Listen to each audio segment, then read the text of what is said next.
It was the first time addressing reporters in the wake of the horrific violence in the Middle East.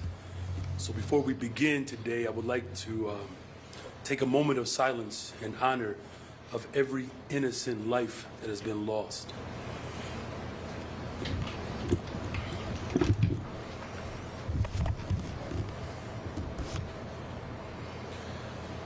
Hamas attacking and killing innocent Israeli civilians, including children, in front of their parents and indiscriminately firing into crowds of innocent people is truly heinous and represents one of the worst acts of terror we've witnessed.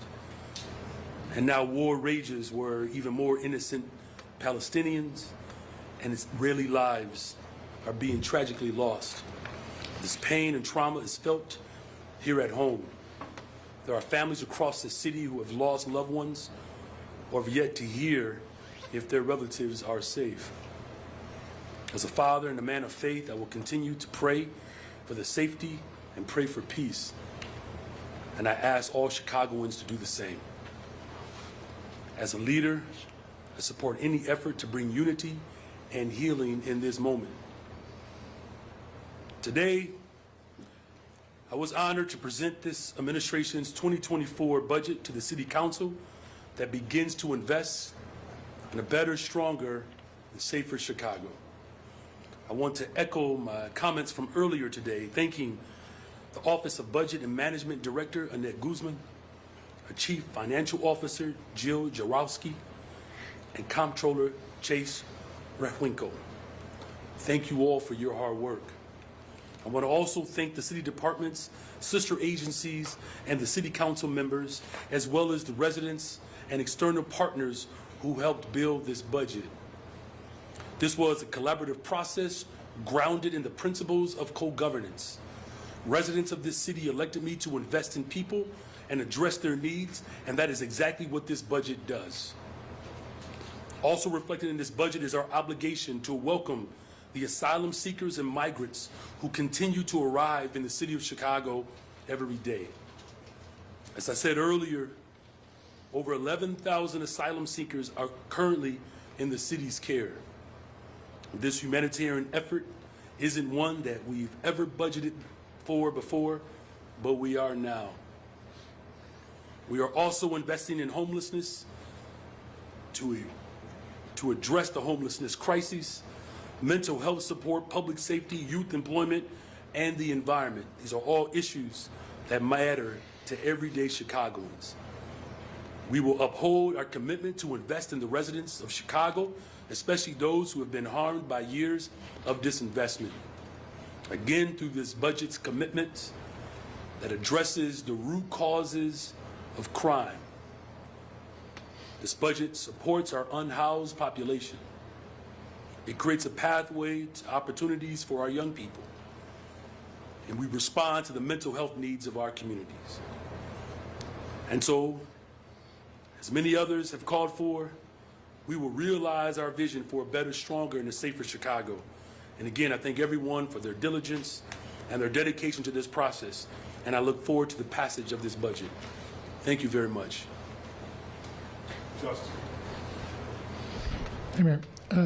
So during your forecast last month, you anticipated spending about $201 million on the city's migrant response, but today you allocated $150 million towards that response. Now, I understand that some things have changed with the Venezuelan TPS and in the hope that the state and federal government provide more money, but isn't that somewhat wishful thinking when the city is spending $31 million a month and has had such a hard time getting money from the state and federal government? Well, look, as I've said earlier, this is a national and it's a global crisis. The population shift that's happening around the globe that is having a tremendous impact on not just the city of Chicago, but our country as a whole, you know, has been brought to us by right-wing extremists that want to destabilize our economy. We have to be clear how we got here and the impetus behind those who are motivated to disrupt our democracy. Now, besides the work authorization and pushing the state and the federal government to do more, it is going to require more from the state and the federal government. This is a sanctuary state. But we've also renegotiated the emergency contract that I inherited multiple times. And so we're confident as we project out that we've put out an RFP to hire Chicagoans as well as Chicago businesses to be able to reduce the cost of what the previous administration allocated as a result of the emergency. And I certainly understand why those decisions were made. And so now it's my responsibility to find a better pathway forward to make sure that we're continuing to invest in people and addressing this global crisis, of course, because of the failed policies that have gone on for so long. And unfortunately, the wishes and the hopes and aspirations of people have been ignored, unfortunately. And so now we're addressing it, making critical investments in those who have been here and who've been marginalized, while also making sure that as a welcoming state, that we're holding to our values. Tony. Hi, Mayor. How are you today? I'm well. Thank you for asking. Good.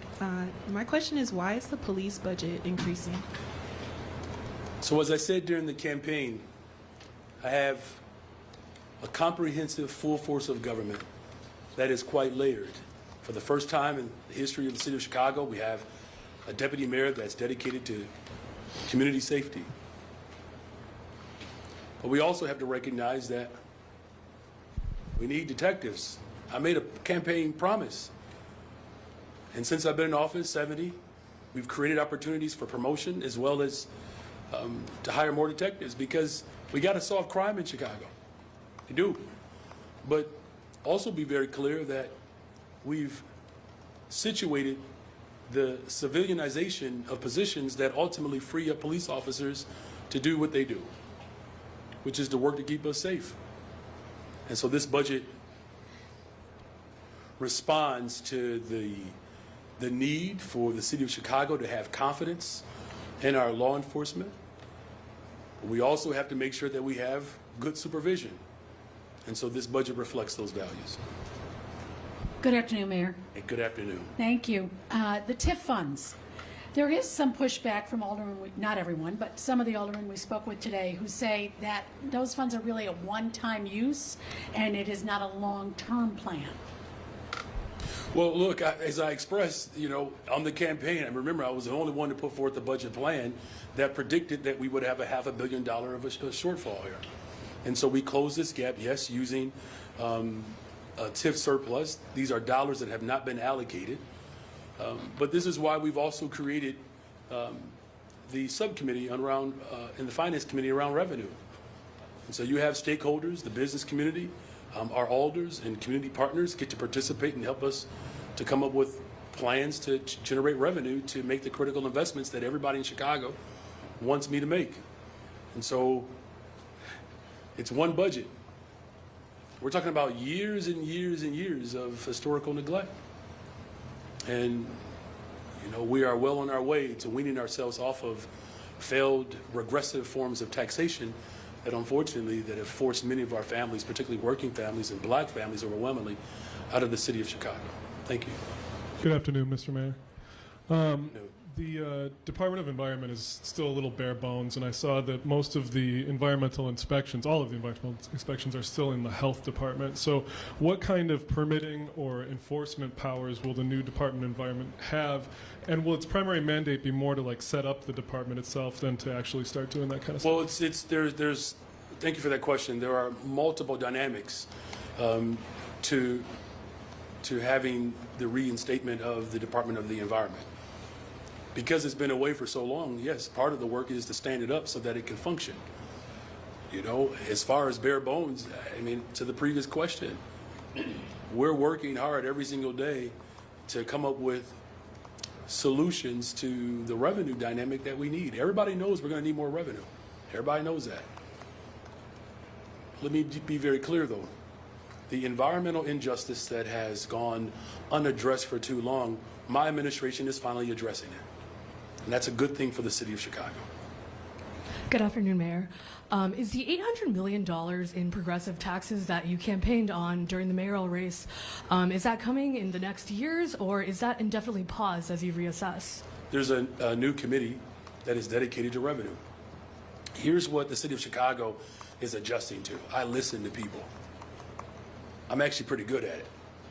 And so having this committee is going to provide an opportunity for everyone to weigh in on it. The good thing about running the city of Chicago is you don't have to do it alone. It's about collaborating. And so we want to make sure that young people have opportunities, that those who have the entrepreneur spirit, they want to start businesses, if they have the opportunity, or families who just want repairs in their homes. I mean, I'm grateful that our chair of finance and our chair of budget, Dal and Irvin, are here. They can tell you firsthand the number of families who call their offices who just need help to help repair their porch or their roof. I mean, these are very basic dynamics that actually help create, real sustainability and generational wealth. I believe that's worth investing in. I do. And the people of Chicago elected me to do just that. And so this subcommittee is going to give us the bandwidth under the direction of our finance chair, Pat Dow, with this subcommittee, to come up with the revenue ideas that can ultimately lead towards the type of better, stronger, safer Chicago that we're all counting on. Hi, Mayor. Hey. I've got a technical question that might be better for Chase or Annette to answer. But this is about the $187 million in additional local tax revenue that was included in this that was not projected during the forecast. I'm wondering what's different now from September, and what are those kind of key revenues that you think will tick up by the end of the year? Yeah, sure. Jill, the revenue or net? Sure. Hi. So most of that is reforecasting of our amusement-based taxes, tourism-based taxes. Since the time that we put the forecast out, a lot of economic data has come in since that time. That gives us a lot of confidence in those particular key taxes. So hotel taxes, amusement tax, our rideshare, ground transportation tax, and so forth. There's a lot of stuff that's going to be happening next year. So we have a lot of large events coming. Hi, Mayor. We've already talked about the fact that you're increasing the police budget, 400 civilians hired, hiring more detectives. But the reaction from some aldermen today was that you're not doing enough on public safety. Why the disconnect? What more can you do and say to alder people to make them feel like you're making the city safer? And what more can you say to the residents of the city of Chicago about what you're doing so that people feel safe? Yeah, shootings are down, homicides are down. The full force of government that is comprehensive and collaborative to address historical disinvestment. Do you know why some people don't feel like we're doing enough? It's because previous administrations didn't. We didn't get at the root causes. Closed schools, mental health clinics, shut down public housing, transportation is not accessible, it's hard to afford to live in this city. People who make $25,000 or less have 33% of their income going to taxes and fines and fees, while those who make $150,000 a year or more take up a smaller burden of the tax weight. That's what happens when you have historical neglect. Now, we're addressing this head on. The difference of my administration is I'm going to invest in people. And that's why, within the first 150 days of my administration, we already have 70 new detectives. And I don't know if any other administrations actually created an opportunity for more detectives to be hired. I did that. While also providing opportunities for promotion, for better supervision. Here's the harsh reality. Everybody knows this. Everyone knows this. All over the country, hiring police officers has been a difficult task. Police departments have shrunk all over the country. What we're doing is that we're responding in a very comprehensive way, something that's bold and audacious. And I actually have the temerity to actually do it. Investing in people is the new way. And people of Chicago have been waiting for that. So those who are having a tough time with it, they have to get used to it. Because I'm going to invest in people. Thanks. Hi, Mayor. So something that I think aldermen have called for a while, and those who I talked to this year too, was additional staffing in their office. And correct me if I'm wrong, but I don't think I see anything for that in this year's budget proposal. You just mentioned people are calling their aldermen for everything. Is there room to, give aldermen those extra staff members or one extra staff member? Look, it's a legitimate concern. Thank you for the question. I mean, look, people call me for everything too, and that's not a bad thing though. And just in all sincerity, The fact that people are still calling government and asking and demanding that we do more, that means that the people of Chicago have not given up on government. I would be concerned if they were to stop calling. I've been in a relationship for 25 years plus. If my wife is not talking to me, there are real problems. As long as she's engaged with me, at least I have a fighting chance to sleep in the bed. And so we're going to continue to listen to people and do our best to address the needs that the people of Chicago want us to address. Thank you. Hey, Mayor. Hey. Your budget shows that you've accepted about a $5,000 cost of living increase raise for next year. Why did you feel that was appropriate given the current budget gap and shortfall? Well, look, the budget hasn't been passed yet. It hasn't been passed. And, you know, fighting for the interest of workers, that's always been my top priority. You know, black women got raises. We did that. We abolished the sub-minimum wage. We're fighting to bring Chicago home.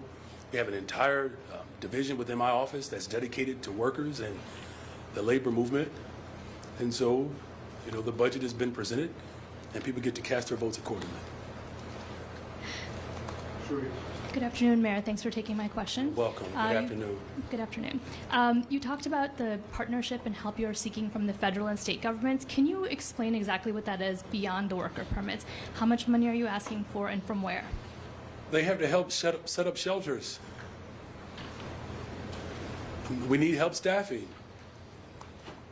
We need help at the border for better coordination. I mean, these aren't new demands. And so, you know, I'm going to continue to do my part. And the responsibility cannot just be on the city of Chicago alone. It's a welcoming state. How much money are you asking For as much as possible. Hi, Mayor. Thanks for doing this. I'm wondering, should you fund the LaSalle Street initiative even as you surplused $100 million out of that TIF district? Also, on a separate note, I noticed... Say that first question again. Should I what? Should you fund the LaSalle Street initiative even as you surplused $100 million out of that TIF district? There has not been a comprehensive central business district plan in 20 years. And we're working together to establish that plan because, look, Chicago, as I've said, our economic forecast certainly gives me a lot of hope. There's been a tremendous amount of investment that I laid out in my budget address, and we have the fastest growing downtown anywhere in the country right now. So everything that we do in our neighborhoods, which includes downtown, is to ignite, you know, what is already manifesting. And I guess, can you just maybe clarify for me, you have this TIF surplus, is that going to affect any of the other ongoing TIFs, like Walter Burnett mentioned, a couple of ongoing projects in his Thank you for that ward. question. As I said before, you know, these are dollars that have not been allocated for any project. All right, thank you. Hello, Mayor. How you doing? I want to go back to the police department one more time. Because what we hear from a number of the alders are they're wondering or what is going to happen with and how many of the 1,500 vacancies are going to be filled. How many are you trying to fill? And what more can be done to fill whatever vacancies? Because as you say, it's been hard to recruit. It has been, and so right now we have, again, 400 positions that, you know, we will make available for civilians, and, you know, another 392 or 400 positions, I believe, roughly, for detectives and other promotions. As far as what we can do is that we can encourage police officers to take the test and become detectives. I'm calling on police officers who want to help us solve crime to become detectives. And we need better supervision. And what I mean by better supervision, the ratio between rank and file members and supervision is too great. We have to size that in a way that allows for better accountability. And as far as what else we can do is why we have to be very thoughtful and strategic about the shift that's happening in America. The civilianization of positions will give other individuals an opportunity to serve, to build a better, stronger, safer Chicago without necessarily being a police officer. It's not a bad thing.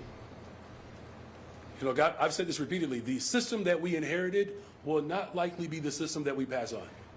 It's just different, you all. You all know that. School board, district council, for police accountability. There's greater accountability in democracy, more than we've ever seen before. Now, fortunately, you know, I'm prepared for it. I am. And so we're going to do everything in our power to encourage individuals who want to help solve crime to become detectives. We want people to be promoted, and there are officers who want that. And we're calling on individuals who want to serve and do other dynamics that lead towards a better, stronger, safer Chicago that doesn't necessarily require them to be a police officer, that there are opportunities in my budget to do just that. Thank you. Hi, Mayor. Hey. Can you talk about the role of the 2 additional mental health clinics? Will care teams start to be dispatched from CDPH clinics as opposed to the, 1 fire training facility where they're dispatched from now? It's a good question. Treatment, not trauma, the working group will help us steer that. I've made a commitment to have an alternate response and to grow that response and take it out of the state of pilot and move it into a permanent state. This budget does that, while also moving towards reopening mental health centers and doing it in a strategic way that makes sense.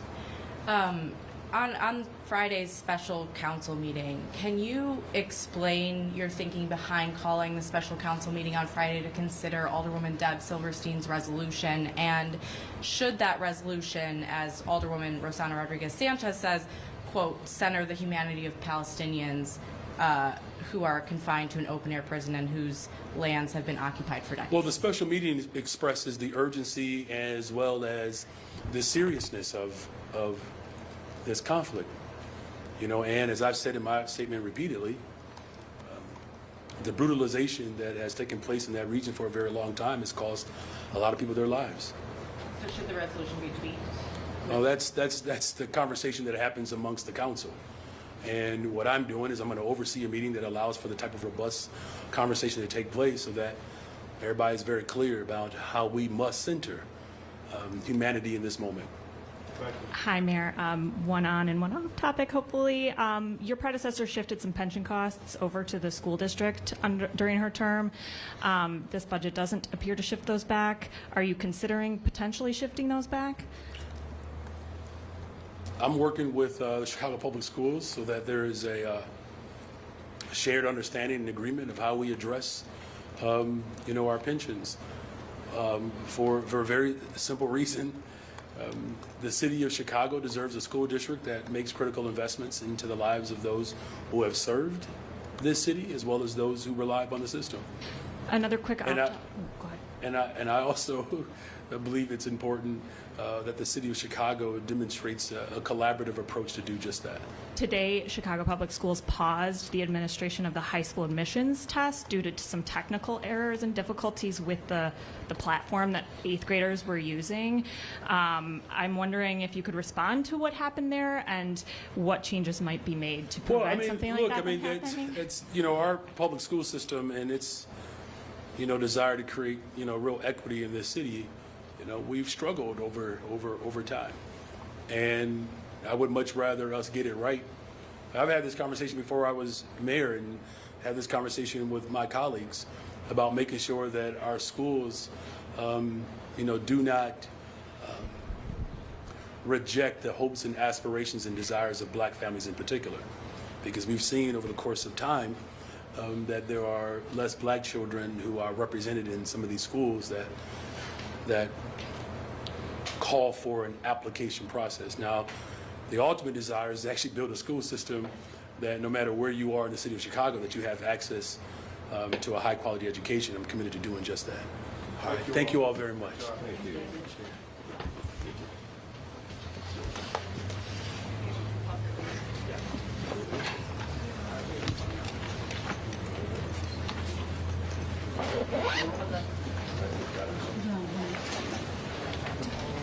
I know, they're like stinky to